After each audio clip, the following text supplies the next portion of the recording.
Aš tikrai labai džiaugiuosi, kad mes turime gražų gerą draugą, kuris lanko Lietuvą jau 3 kartą, o šioje rotušėje Vilniaus mieste jau 2 kartą. Taigi tai yra tikras Lietuvos draugas.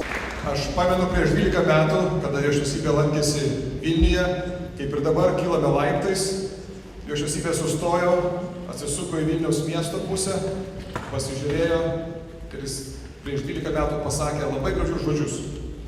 Sako, aš jau lankausi Vilniuje 2 kartą, kada tauta tapo laisva ir nepriklausoma ir aš matau, kad jūsų žmonės moka gerai naudotis laisvę. Tai yra didžiulis komplimentas mums ir taip pat mes norėtume padėkoti jo šviesybei už tai, kad jo šviesybė buvo vienas iš pirmųjų pasaulio lyderių, kuris pasveikino Lietuvą, paskelbus atkūrus nepriklausomybę.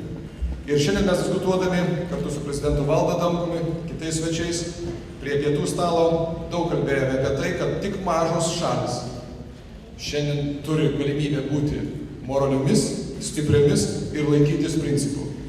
Tikiuosi, kad šis susitikimas mums visiems pakels į tą aukštesnį dvasingumą, apie kurį jo šviesybė yra parašęs ir mūsų miesto garbės svečių įvaizdžiui.